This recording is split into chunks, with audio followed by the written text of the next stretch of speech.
I will call the regular meeting of September for the Royalton Board meeting to order, and we will start with the pledge. I pledge allegiance to the flag of the United States of America and to the republic for which it stands, one nation, under God, indivisible, with liberty and justice for all.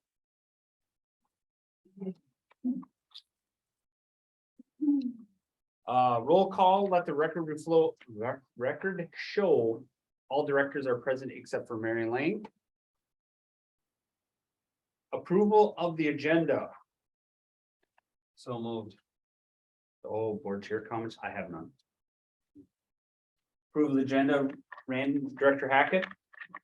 Okay.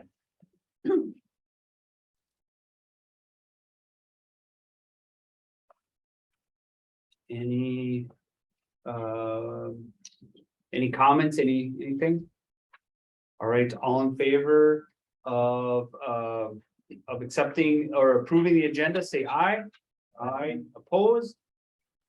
Abstained, motion carries 5-0. We'll jump to recognitions.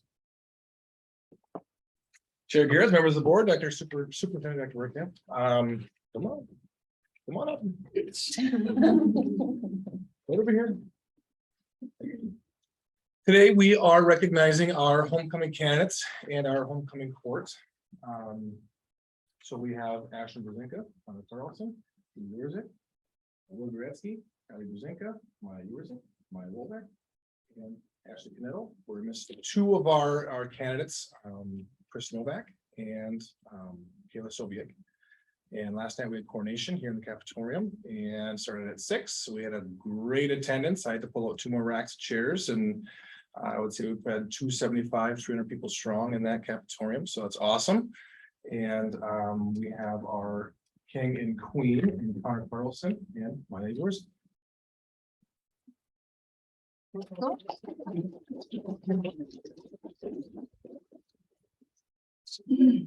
Now picture them. Oh, I thought the king and queen had their 5-minute speech. Oh, yeah. No, that's all right. Okay, so we need a picture. Yes, we need a picture. What side do you want them on? No, there's certificates by Angela. Where do you want them? Probably. I think she put, oh, sorry. And it's. Where should we go, Michelle? I think just the board chair. Listen to Oh, not enough Yeah, room. hold them across. I try. Oh, I try. Yes. They're all taller than I am. Where are we seeing? I don't know. What it's Okay. I assume I'm the front row. So. Yeah, Angela, you have to say. It doesn't work that way. Right, exactly. The windows. Yeah. Can you get us all in? Yep. I still think the board chair should.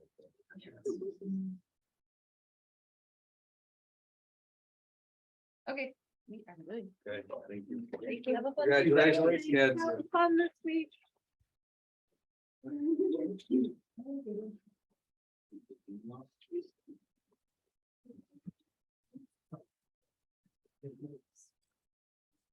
You guys can go if you want to. I mean.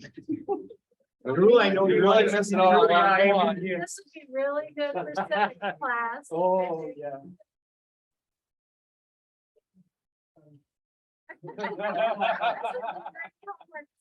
Thank you.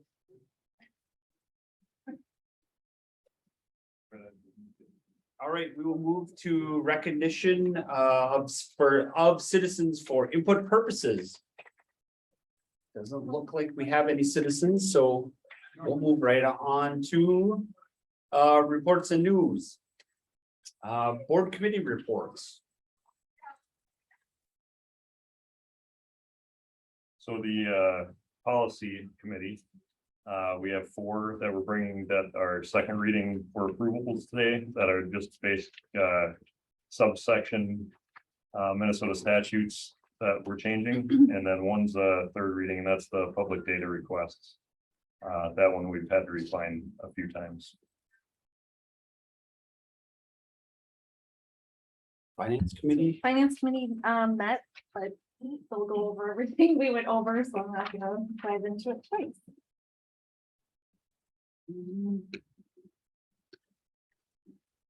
Okay. Superintendent report. So I'll just give a quick update on the strategic planning where we are. So we had a very really good meeting, our last meeting, which was last week. Right? Wednesday. Okay, they're running together. I think we have a plan. So we will be bringing forward at next board meeting, so in October for approval, a plan, which will be pretty much a strategic plan that will have 5 strategic priorities, and there will be action steps attached to each of those, keeping in mind that the first strategic priority is a world-class workforce plan as required by the state. And then we have 4 additional ones. We have core values approved by the committee that will be forward to the board for approval. We have the mission and vision statements as well. So we also have an initial document that we'll be able to put online so we can see our progress as we work through the strategic plan. This is again a guideline for us and a work for the next 3 to 5 years. Excited that it'll be a living and breathing document. So we'll keep analyzing and evaluating with the committee and bringing it back to the board for input as well on, do we need to add something, change something throughout our time? And so I think we're all excited to have basically a path forged for us and to bring us all together. So I'm excited for that. And it's been good work. We started in April and now finishing up in October. I think that's pretty good, especially with having summer in there and people still committed to doing the work and coming to the meetings. That's good. And then keeping in mind, this will still be the committee that will meet not only to review ongoing the strategic plan itself, but to also look at the curriculum review process. Some of that other work that's all pretty much tied together in that same work, but too challenging to have too many different committees. We just don't have the people to stretch out that way, but. So any questions I can answer about that if we have any? I have one question. So when we look at this, when we set it up, is part of this going to be trying to forecast what the needs are in the future?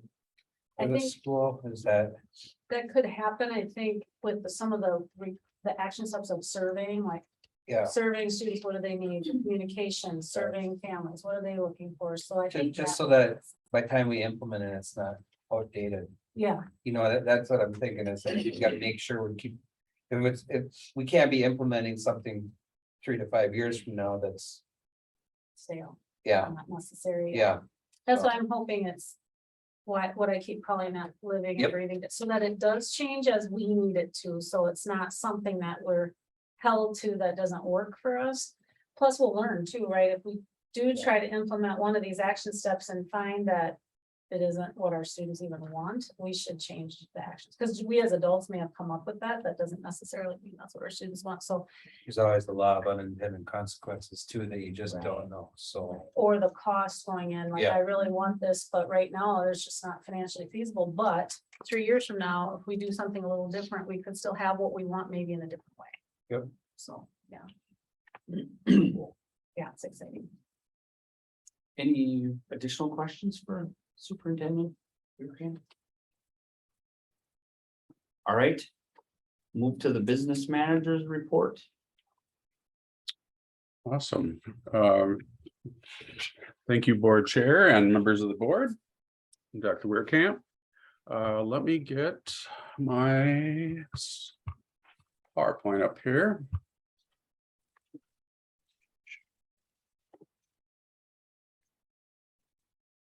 You guys able to see the slides? Yes. Yes. Awesome. So this month, once again, this will be our second or third time doing the month of June, basically, as we're continuing our audit, pre-audit work, I should say, leading up to the actual audit here in October. I believe it's the week of the 7th of October, we're gonna have our audit. So we're constantly getting in more information and journal entering things to the correct buckets. So this is just a review of that, and then I have a couple other updates. Our fiscal year 23 adopted budget, we had aligned that with 920 ADM. Keep in mind, we finished the school year at 917. And then as of about a week ago, we were at 957 ADM. So a 48 ADM increase since we ended the school year last Hey, early Dave, last summer. quick question from Dr. Weirkamp. Actually, I'll make a comment. This is very, very preliminary. I don't want to get overly excited about this. I am excited, but I'm tempering my excitement in that we don't know anything until that October 15th date, when we make sure that all of our outs are out. So we just know that enrollment is fluid. It becomes less and less fluid as we get further in to the school year, but I just want to caution that this may not be a final number for enrollment. And Joel and Phil know that I keep going to them saying, count those students. Is that true? So that's why they're kind of smirking right now. So. Every morning. Thank you, Dave. You Please. bet. All right. Next on the revenues, we're about $445,000 better than where we were at the last year at the same time. We do still have approximately $530,000 to come in from special ed and federal draws that we did on Title and CARES. That is normal for us to see those lag behind a couple months after the end of the fiscal year. So we would expect those to be coming in here in the next week or two. So we're keeping our eyes peeled on that, but so far that is all lining up with what we expected. Our expenses right now, that really hasn't moved any of the last several times we've presented the month of June here. Slight tweaks to this, probably less than $1,000 difference in that current year-to-date number as compared to the last time we presented on that. And just to reiterate, the increase in expenses from the year prior really has to do with using up PMA funds, our ESSER funding, so our CARES dollars that we've had access to, expensing items to take full advantage of that. And then some supplies leading into this year, and then the extracurriculars getting back to baseline, pre-COVID baseline numbers. All right. Before I dive in to some of the funds in particular, any questions so far? That's good, Dave. All right. So I know I had a slide in here on this. I don't know where that one went. So I want to put out a disclaimer just saying that when we talk about any of these fund projections on our fund balances, that we are in the midst of going through the audit and moving everything to the correct buckets, anything that needs to move. So until the audit is finalized, the second half of October, November timeframe, these numbers are fluid and they probably will change slightly. So just please keep that in mind when we're going through these ending balances and projections for fiscal year 23. For operating capital, you can see the numbers there. We started 22, fiscal year 22 with 474,000 revenues, about 217,000, and the expenses there. We did have, and I'll go through a slide to show you the type of things that we're spending our operating capital on this coming year, or this fiscal year. And then what that balance will be after the approved expenses. So I think it was last April, May timeframe. We got together with all the department leads And we put together the list of those items that would bring most value to the programming that the district offers. And those greatest needs. So this is just kind of a reflection of that. So out of that 163,000 that we've approved this year, or for this year, this is just some of the examples. So chairs, some laptops, monitors, some things related to some of the CTE programming, welders, some things, some instruments and so forth. So just to show you guys what kind of things that the district is purchasing. Update on the HVAC project. Big thanks to Tony Duval on all the work that he's done with that. The project is moving along financially as expected.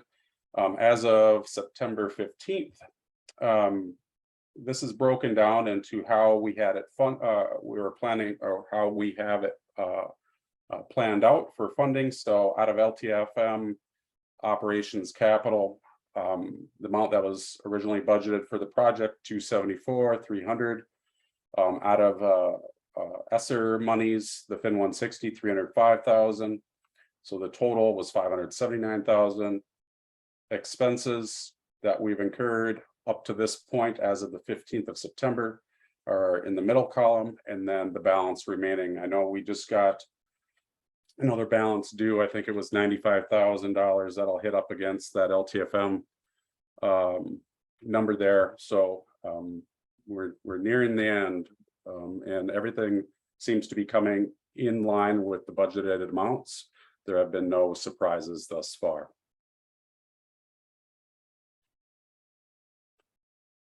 For LTFM, once again, the 22 beginning balance, revenues, expenses. Right now, the projection here as we go on into fiscal year 23, what we're going to have for remaining revenues available. And then we're going to be moving some things around here. I'll show you in the next slide. Oh, that was not in that one. Let's make sure I got the right one here. I apologize. Let me go. Oh, I had it in the PDF version of this, but I'll finish with this. But if there's questions, I'll show you where the rest of those monies came from. But we actually moved some of the facilities director's salary and benefits to come out of the operating capital budget, freeing that up a little bit. So this number. Actually, I will pull that up. I'm going to go through food service, then I'll show you a different slide deck that actually shows that breakdown. I apologize for that. For food services, beginning 22 fund balance, revenues, expenses, kitchen remodel has been applied to this. That's been ongoing, and then the projected fund balance for food service.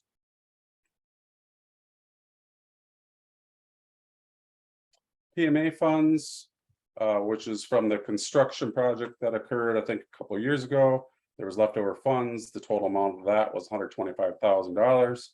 These are the items, the expenses for them here in the expense column that have went using those funds, and and there's about $43,000 still remaining in that PMA balance.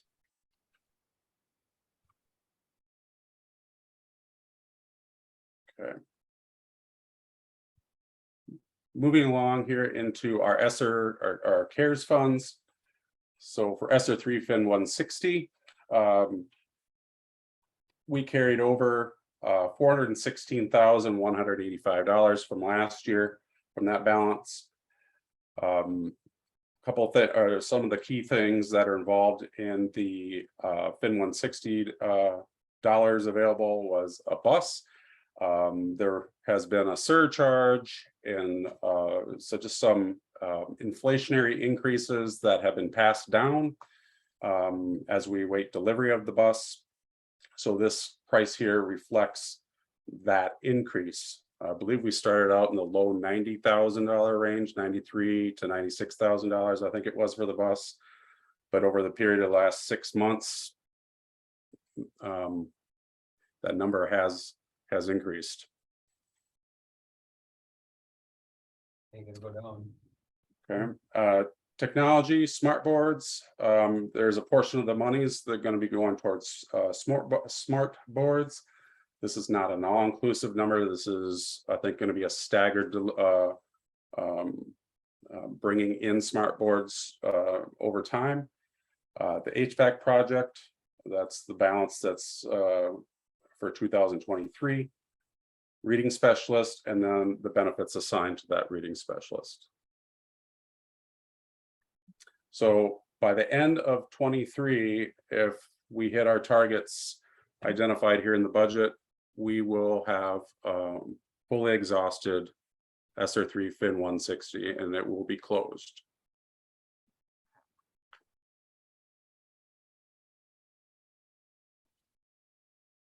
And then for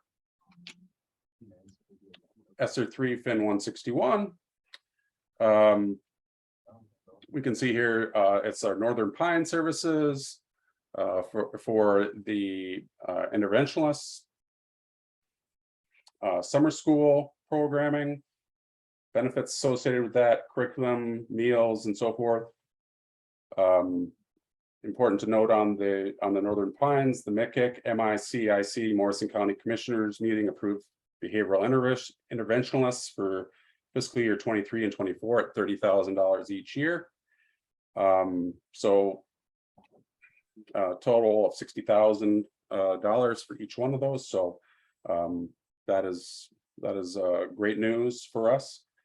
And then just keep in mind that Fin 161 was updated to reflect adding summer school for fiscal year 23, if we so choose to use that. All right, any questions on that? Well, I'm going to pull up this PDF because I want to show you how the breakdown of the operating capital is going to look.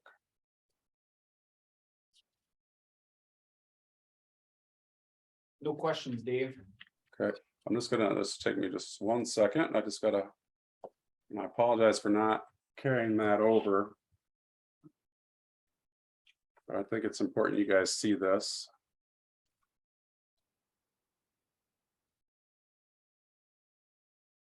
I hope it's in this slide deck, because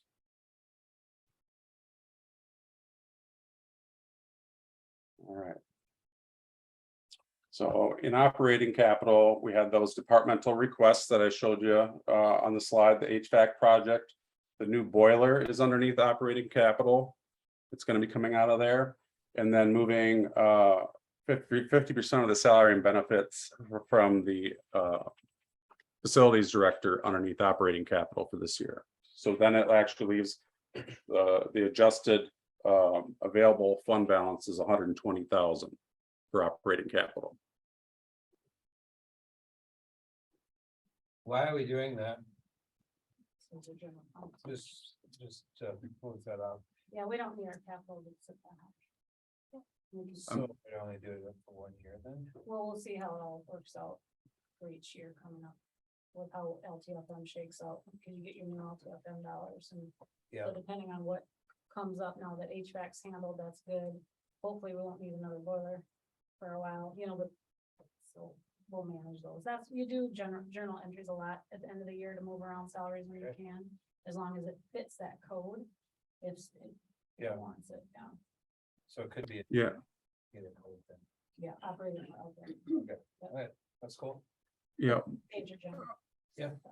I'm sorry, Dr. Weirkamp, I can barely hear what you were saying, but Explain operating capital and LTFM funding streams, so.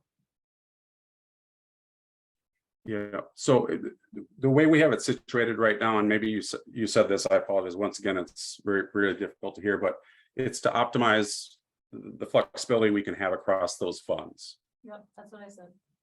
Okay.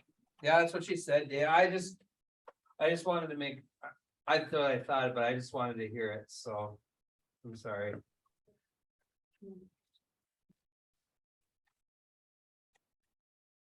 Other questions for Dave?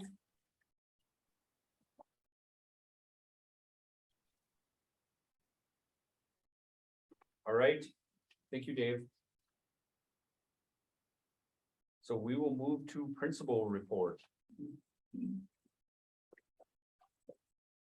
Chairperson Jarrett's, Dr. Werkamp, board members. Good evening.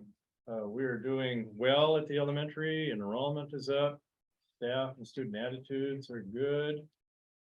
All the schedules are working. That always helps. Parents have been great to work with. And the 5th grade is going on to their deported trip this Wednesday through Friday, and the weather is looking cooler, but good that way. And we're turning our focus on professional development, I should say, continuing our focus on completing the English language arts standards that we've been working on, getting those posted, and also for PE, music, Spanish, and art.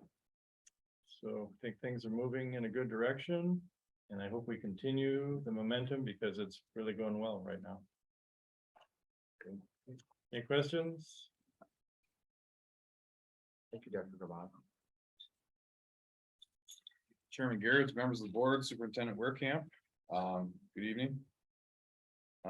It's homecoming week, so Mr. Newman and myself are just hanging on to survive until Saturday. We can return to normal life. We are still looking for a math long-term sub. That'll come open here in about 3 weeks, and we're working on some solutions, possible solutions for that. And we also have a para opening that we have not filled yet. So if you know math and para people, if they're listening to this meeting, we are still looking for those positions. Enrollment again is up at the high school. We are doing head count every morning. Just to make sure, but it has that number has, I think, surprised all of us a little bit, but it has also been pretty steady. In fact, it's been more of a pattern to move towards adding students than it has been which ones are going out, even into week 3. And so that is a positive. It does put a few stresses on the system, having 20, basically almost a quarter of a section of new students that add into your schedule and fitting them into schedules, high school schedules and high school classes and classes in different areas. So some of our class numbers have jumped up to the almost that 30 number, but I think everyone is still pretty comfortable and doing well. The school year has started off well. Kids are doing well. Staff is doing good, good attitudes. That's always exciting. Exciting, you know, as you get to homecoming and the first part of a school year at the high school level and probably at the elementary level as well, as you know, like a race when the gun goes off at the starting line, everyone is in a dead sprint until MEA break, and then you kind of start settling into more of a race pace, a marathon pace.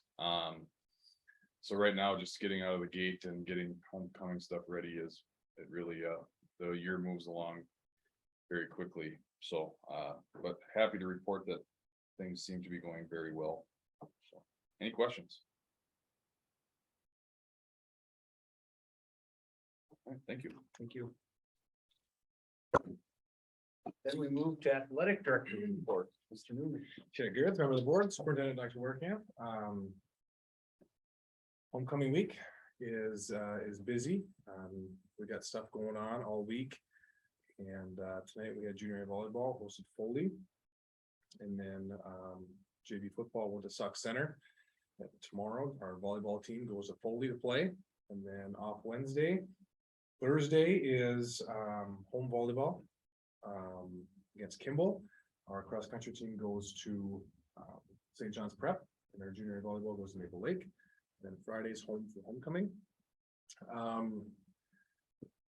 Tomorrow, I'm taking 9 juniors and seniors to the MSHSL Together We Make a Difference conference at St. Cloud Tech. So we'll be doing that tomorrow with them. And on Wednesday, I'm taking 7 sophomores to our Central Minnesota Conference Leadership Conference in Painesville. Rick Grassier does that. He does a really good job, team building aspect of things. So that's a really good message. On Friday, we do have our activities with our homecoming Olympics in the afternoon.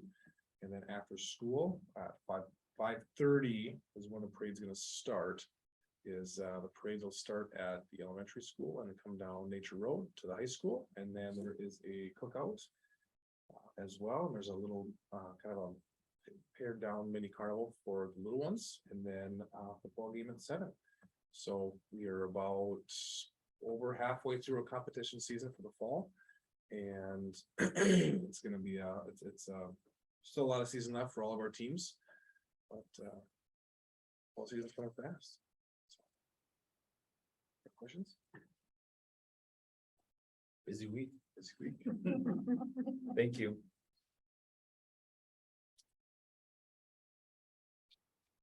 Number 9, consent agenda approval. So I will look for a motion to approve the consent agenda, which includes the regular board meeting minutes from August 22nd, our special meeting minutes from September 12th, the work session minutes from September 12th, claims, accounts, and financial reports, approval of resignations, approval of hires.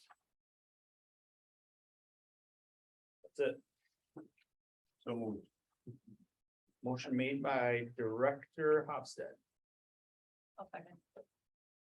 seconded by Director Roaring. Any other discussion? All right, all in favor of approving the consent agenda, say aye. Aye. Opposed? Abstain? Motion carries 5-0.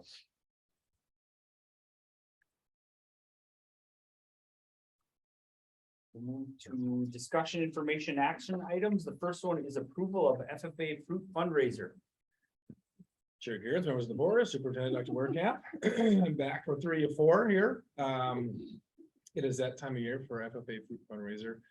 Nothing has really changed. We're still doing Mintex, but they want to get going here mid-October and sell the same types of stuff. And then the first part of November is when they'll wrap things up. We'll get everything in, and then we'll receive delivery here the week of Christmas. And then just give you guys some totals of what we kind of grossed in last year is 6,000 to 8,000 for this. So Motion to approve. I'll second it. Director Bauman, seconded by Director Hackett. Any other further discussion? All right, all in favor of approving the FFA fruit fundraiser, say aye. Aye. Opposed? Abstain? Motion carries 5-0. Approval of adding boys and girls junior high and senior high golf. Tony, here we go. Last one, I promise. I'm looking tonight for approval to add junior high girls and boys golf, as well as high school girls and boys golf. Go ahead, Michelle, next one. We've got a lot of offerings for our students. We're just looking to diversify and try to attract more students to be more involved.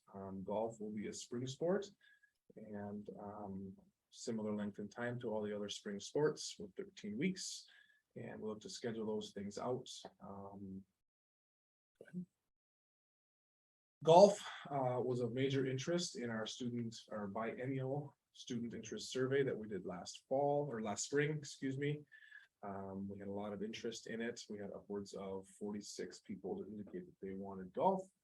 And whether or not they're in other sports or not, golf was a lot easier to cross-train in with baseball or track and field. In track shooting, it's a lot easier to kind of do a dual role, especially with a golf competition schedule. Go ahead. These are the impacts as far as the people that completed the survey of our 156 responses of all of the 6 through 11 students last year. There is some crossover, but again, in some of that survey language, students may not have known that golf was a spring sport rather than a fall sport. But as you can see, we'll be adding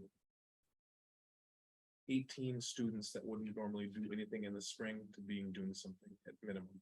So I think that's a pretty impactful thing. Structure of boys and girls golf programs. Junior high would have a coach for boys and then separately for girls. Same thing for high school program, the 9-12 program, one coach for girls, one coach for boys. The season, March 20th is the same time frame as baseball, and then ending in June with the state tournament. The book, the MSHSL book says you can schedule 16 events per season, and in an 8-9 week time span, that's a lot. That's a lot of events, even twice per week. But that doesn't mean that the same kids are going to all the events.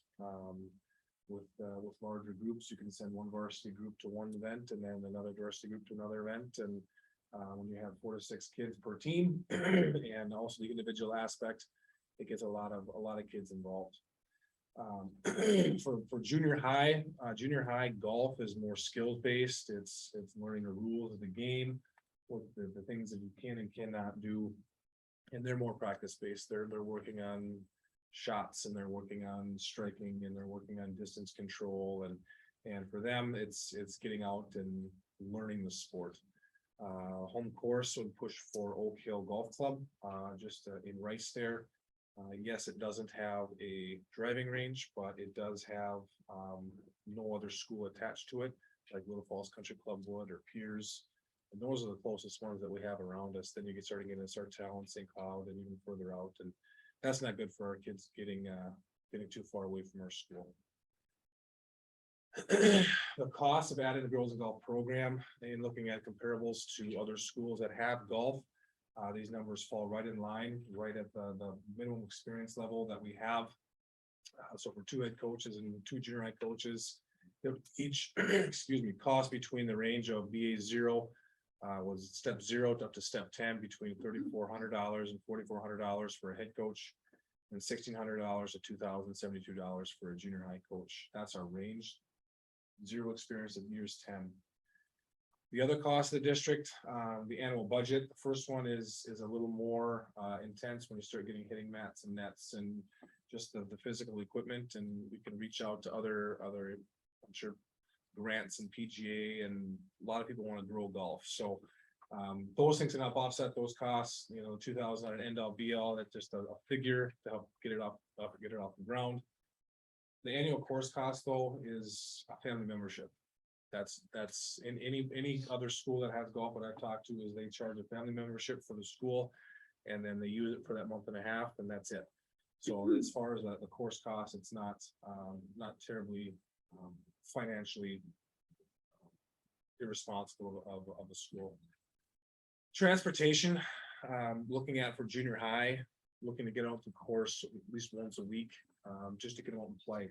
And it's not like you're playing 9 holes or 18 holes at a time. You're playing 3-4 holes, working on skills, trying to hone in on yardage and shot selection and club selection and striking. And varsity would practice there consistently, where we'd have it's common for kids to drive themselves, and then having other kids hop in with them. But also we have district vehicles, vans that our coaches can get certified in, the type 3 certification, to not only transport them to events, but also to the golf course, especially if you're going down, drop them off, coming back at the end of practice. Okay. So with that, if you have any questions, I'll answer those questions. I got a couple I've been milling about. Okay. The first one is probably really insignificant, but since if we prove this, we would be going for our home golf course being outside of our school district. We should be giving a heads up to Sauk Rapids Rice that we're doing this, so that they don't just find it in the minutes or something, that you don't know how somebody's gonna take it, and just We don't need any hard feelings. I don't think that's their home golf course, but it's the closest one for us. It makes sense. I just think it would make sense to put it out there rather than somebody getting all hurt feelings over it. Sure. And the other thing is I don't know about the students jumping in other vehicles with people that get down there. I don't know if that's when it works, but then, you have to have parental consent. Is that okay? What happens, I mean, it's on a highway, what happens if there's an accident? Is the school liable? If they're transporting from school to the golf course, is the school liable? Now, I don't know about that, and I wouldn't want to be caught up in that, So we have a transportation situation at the elementary where, we had a ride situation they wanted. It ended up, we didn't have to do it, but I just talked to our attorney, we got a waiver that a parent would sign off on saying it's okay, and then he said, they write those for districts all over. Okay. So if we do need them, but I'm glad you asked, because we can definitely check in and make sure. otherwise, I'm really excited about it. I went to the football game on Saturday and I talked to a bunch of parents. I only had one that said, no. Otherwise, everybody seemed excited, but one said, definitely not. So whatever, I guess, but there's a lot of excitement about it, so. Director Bauman. So how we do the family, what did you, membership, Mhm. can they use that over the summer? No, it's just during the school Oh, season. summer, Yeah. okay. I thought maybe There, we could there, get in there are there some in the golf summer. courses that in order to pull in more younger youths, they golf for free with their family member, or even some. I know in Wilmer, if you're at school age up to 18, you go for free. So I mean, they can, if the course is busy, they can say, no, we're busy for a paying person, but it all depends on the course and what they're willing to do. Like, and if you're a student, it's our home course, they very well might give a break to them to Oh, do it. Dr. Ron? So with the budget, you're supplying the equipment, like clubs and everything, or students have to bring their own? So students will be providing their own clubs, own bags. The attire is, would be like a maroon polo, common one, pants. And then kids just wear a appropriate hat, and maybe look to try to get them a Royalton hat, just so it's a common thing. And then as far as the equipment goes, the hitting mats, the AstroTurf mats, the nets, those would be the district expenses in order to have those in stock. And then as that first year is done and our March purchasing is done, then we get back into the regular style of budget where, it could be $600, just like all other track and field and cross country and kind of those, when the equipment's there, it's there, Good. And then I assume we have the budget set aside that we can support, 4 more coaches in addition to this program? Ask Dave or Scott. Well, we'd have to, we would use some of that, we would now start taking from your general fund, putting it towards your activities like we do, and then getting the fees in to offset, but if the fees that the students pay don't completely offset it, then we would have to pay for that. Take from the general fund? Yeah. And that Until all works it gets it, so. Well, I think, yes, based on, what we know now with how we're handling our ESSER dollars and our PMA funds and all of that with increased enrollment. I think that our budget can. support that. And we added back into that fund balance for the last few years and. Yeah. Yeah, if we can support it, I would motion to approve. Second. I have one more item of discussion. Is there any other discussion, Director Hackett? Director Rory brought up something. Okay. What if we have a kid that's interested that can't afford or doesn't have the equipment? We do have some clubs here from the PE department, but I would go out and seek like Lions Club, second sorry. swing, or because there are times where their demo clubs can't be used anymore, so they chuck them. They go out and they put them in the dumpster, and there are people that go out dumpster diving looking for these things that are usable clubs. So I'd go out and I'd seek out donations with the head coach and find something that we can have a stockpile of, a couple bags and a couple clubs that other kids could use, because you're right, it can get spendy as when you go buy a set of irons and they're $800 on the, that's probably mid-range, you know, that some kids can price themselves out, but you're right, if we have some stock things that kids can use to get interested in it, then yeah. Any other discussion or questions? Okay, so the motion was made by Director Roaring and seconded by Director Bauman to approve boys and girls junior high and high school golf. All in favor, say aye. Aye. Aye. Opposed? Abstain? Motion carries 5-0. Approval of unlicensed teacher contract. Chair Garrett's, members of the board, Superintendent Workamp, good evening. This is, I'm seeking approval for the unlicensed preschool teacher contract that we discussed at your work session in September. I made the change that we suggested to page 11 under the deferred matching, just removed one little section. Other than that, it's the exact same contract that you looked at and that you received at that work session and reviewed. So I'm looking if you have any questions, and then I'm looking for approval.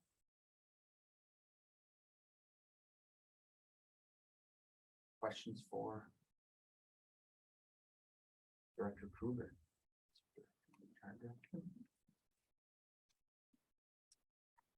Mr. Chairman, Yes, I move to approve. motion made by Director Hackett. Is there a second? Seconded by Director Hofstad. Further discussion? Absolutely.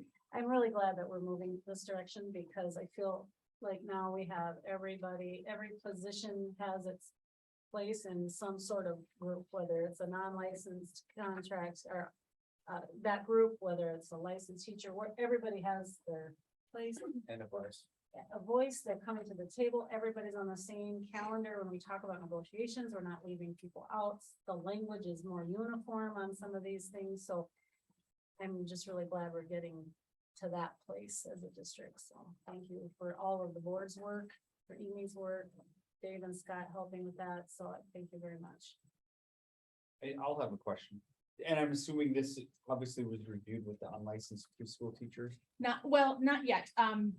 That will be the next thing. We wanted your approval. They do know that we're working on this. Okay. They have asked a few questions and I said we've just morphed the teacher contract and the unlicensed or the non-union contract to try and come up with this contract, but I'm assuming they are going to be very excited to have a contract and to know what their language is. So we're all on the same page. So I feel that this is very fair. It's very similar to what they had received since I've been here, but it was never written. So it's really, I don't think, we're not taking anything away. If anything, we're adding. So. Okay. That'll be the next step though, is for Principal Gerbata and I and whoever else to sit down and, review this with them. And then they'll be, when we start to negotiate, coming up, they, again, will be part of that negotiations, which will be coming right around the corner. So Yeah. it's just getting them kind of a baseline to start from. Yeah, I think it's great and well, probably long overdue. Other discussion. All right, I do have a motion on the floor made by Director Hackett and seconded by Director Hofstad to approve the unlicensed teacher contract. Any other discussion? All right, all in favor, say aye. Aye. Opposed? Abstain? Motion carries 5-0.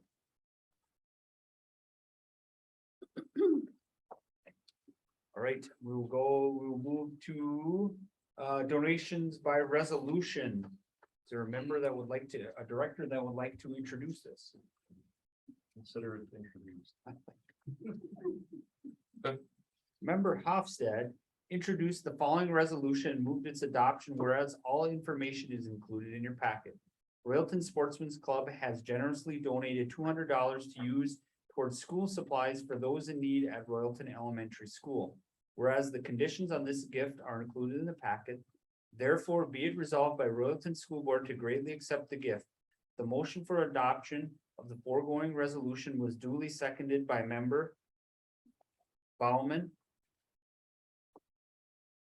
And upon roll call vote being taken thereupon, the following voted in favor of. Director Bowman, I, Director Garrett, Aye. Director Hackett, Aye. Director Hofstad, aye, Director Roaring. Aye. All board members voted in favor for, no members voted against, and no members abstained. The foregoing resolution was approved this day, this 26th day of September 2022.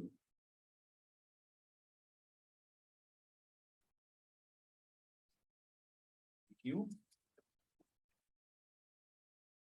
Item C, approval of levy certification. All right, I think I'm up again here, so I'm going to share my screen.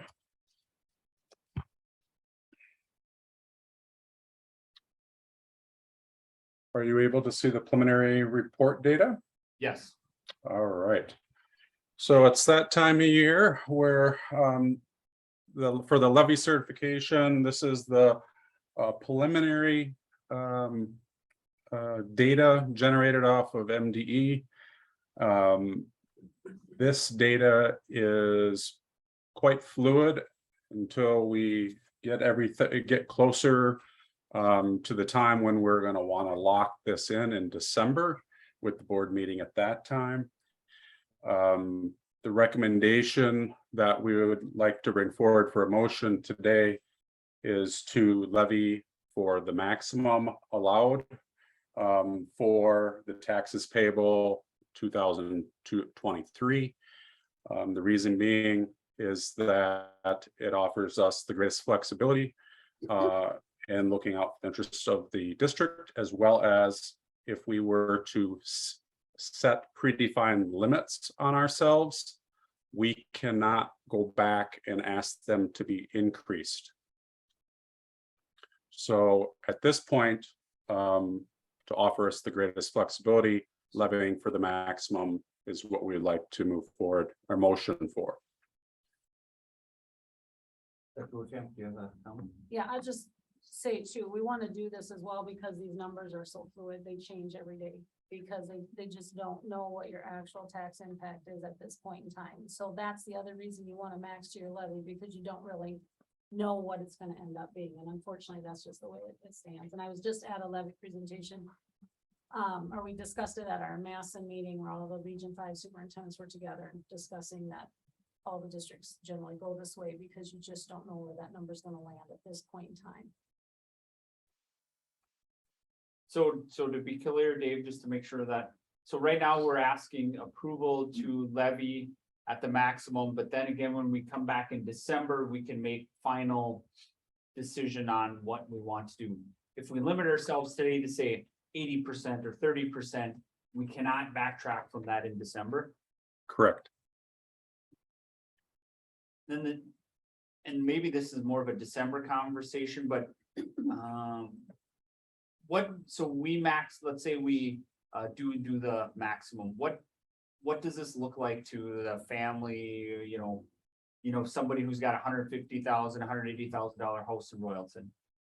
So there's two main contributing factors that really drive the total levy amount. One is our actual ADMs.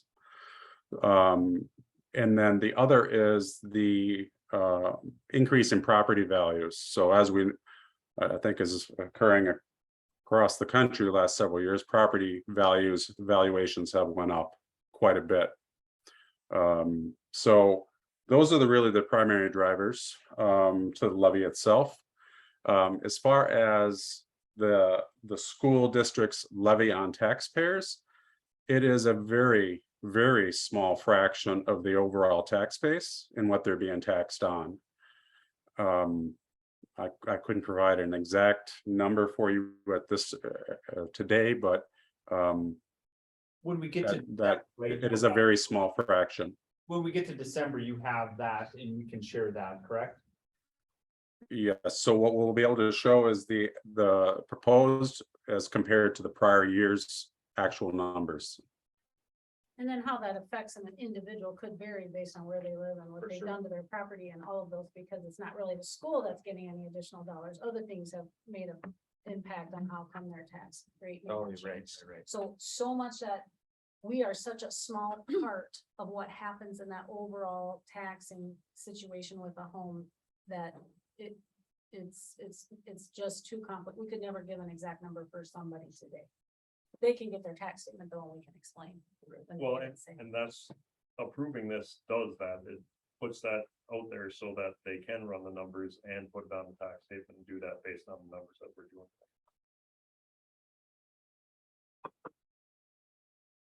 Other Make a question? motion. Motion made by Director Hofstad, I'll second. seconded by Director Roaring. Further discussion or questions? All right, hearing none. The motion was made by Director Hofstad to levy certification at the maximum for 2022-2023 and 2024. That was seconded by Director Roaring.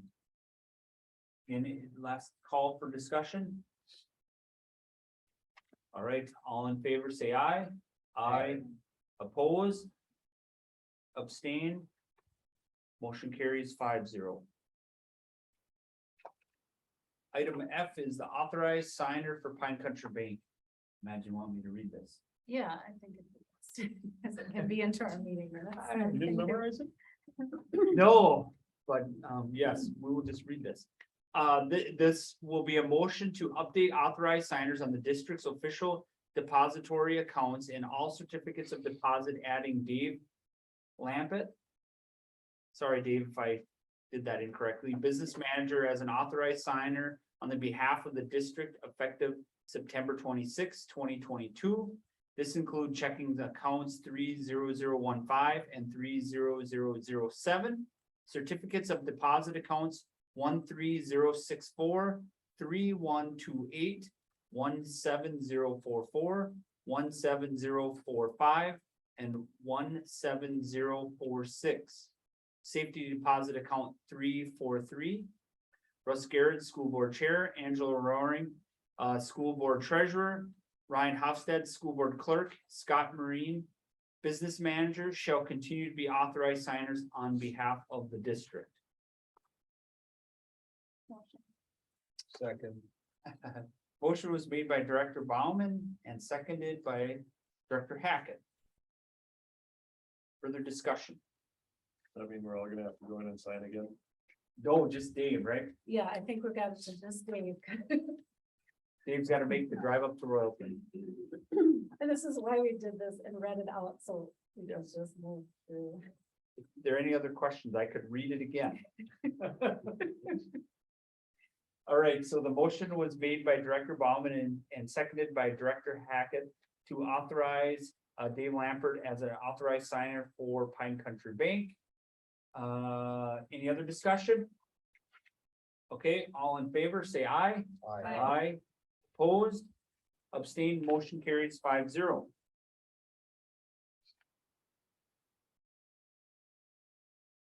We just have to take an intermission. We're so fast. No, we're good. We're good? Okay. Policy readings. We don't have any in first, but we do have some in the second. Ryan or Randy, you guys want to talk about them or? Yeah, so we've done a first reading on them. This is taken to the second reading, so tobacco-free environment, possession and use of tobacco-related devices and electronic delivery devices. One update is with the electronic delivery devices and the heat devices that they talk about there now. Student surveys, what we can and can't say with that, which is basically just don't do it unless it's biennial one for the sports survey. Curriculum development, and the team that goes with that. So we've matched language with our other policies to keep the strategic planning committee to also do graduation and curriculum and a few other things. Religion is a new policy that just came out that we must have, and we're just doing one more refinement to it. That should be a second policy approval there. Student transportation and safety policy talks about all the all the different things between buses and our, what are they called, level 3? Type 3. Van. Type 3 vans. And all the inspections that go with those. So that's what we're working on at the next policy meeting. Absolutely. That the student transportation safety might be a good place to look Yeah, for the ride sharing if we need to Yeah. put anything in there. you know, we spend a lot of time with policy, reviewing the policy and making sure that the policy is the practice. You know, we spend a lot of time talking about it. It might as well not be in policy if it's not a practice, or it needs to become a practice if it is in policy. You know, there's give and take on that, on whether you should be doing it, or if you just shouldn't have it in policy, you know, we spend a lot of time talking about that because, well, let's face it, there's a lot of mandates out there, you know, there's a lot of mandates, there's, you know, just in the last 3 months, we've found out, what, 15 names that need to be posted in the district office, you know, that, and as they change, you know, you can't get complacent about it, so to make mandates on staff that aren't important to Royalton, we aren't gonna do it. So that's the way I feel about it, you know, Brian feels the same way, I think, so.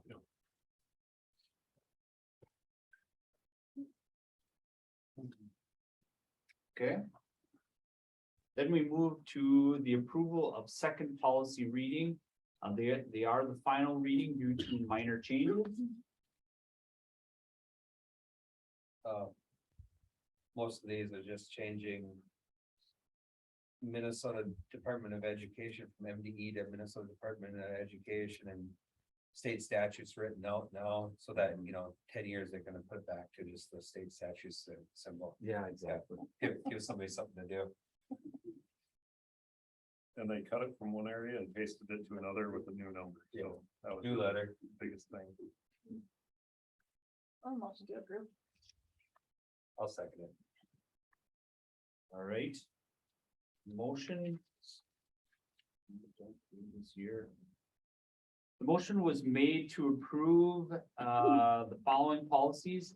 206, public participation in school board meetings, complaints about persons at school board meetings and data privacy considerations.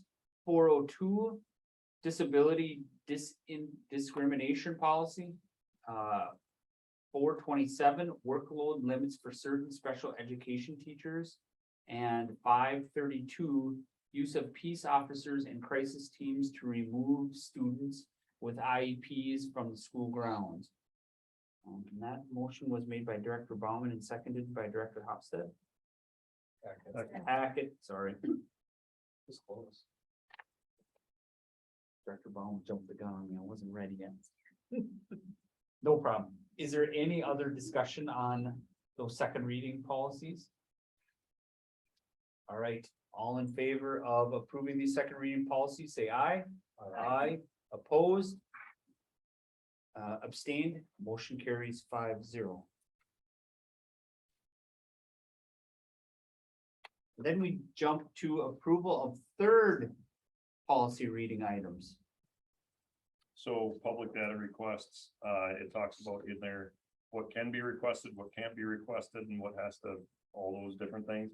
And then when it's requested, how it's reviewed. So if it's electronic, paper, copy, different things like that. And then after so much is created, it can create a cost for those requesting. And it comes with a form, which, you know, just puts the onus on, you know, leaves a trail. So it's a good deal. I'll make a motion. I'll second it. Motion was made by Director Hofstad, seconded by Director Hackett. Is there any other discussion? Just curious, what could the cost be for somebody requesting? It's like 50 cents a sheet for a copy. If it's over 100 copies of, or 100 pages of something, So small though. yes. Well, unless they're requesting 300 pages. So there's a differentiation of reviewing and receiving in the policy, so like we're able to load We've had public data requests, we've had been able to load up Chromebook with the information, they can come in and review it and, you know, so that, you know, That's yeah, because they inspect, when they ask to inspect, then there's no fee, and they just come in. Which is hard because that does not mean your staff time. to pull all Right. That information. Right, that's where it gets the cost. But I was curious. Yeah, that's no, huge, especially when you have to have a lawyer review it before they can, because you can't afford to give them anything that could breach data privacy, because then you're setting yourselves up for lawsuits. Any further discussion? All right, the motion was made by Director Hofstad and seconded by Director Hackett. All in favor of approving policy 722, public data requests, and 722, the actual request form, say aye. Aye. Opposed? Abstained? Motion carries 5-0. We'll move to upcoming meeting schedule. Wednesday, October 12th at 2 p.m. There's a policy meeting. Tuesday, October 18th at noon, there's a finance meeting. October 24th at 6 p.m. there's a regular board meeting. And on somewhere, I guess this is an advance notice, scheduled meeting for November 11th or through the 18th for the purpose of canvass election results, right? So the election day is. The 8th. November 8th is the election day. We have to canvass those results at some point between the 11th and the 18th, so I think we should schedule it now and then we have that, Well, the 11th is Veterans Day. which we can't do on Veterans Day. The 14th, we don't have school. Does that make a difference if we can or cannot have a meeting? You could, but I'd prefer not. Just because if people want to be here in their part of their day, so Yeah, I was wondering if Tuesday, the 15th could work. I don't like to do it on Wednesday either because of religion. Conflict. And I get nervous when we get to 17th because it's too close to 18th. That's right. So you're proposing November 15th? Are you thinking evening? Tuesday, yeah, I would say 6 o'clock again, or it's up to you all. It And doesn't then- have to be. at And 6. to be clear, the meeting purpose, it's gonna be a special meeting. It's really to, Canvass the election. so results. basically certify, saying here's the results. Mhm. You fill out all that paperwork and sign it. What's up?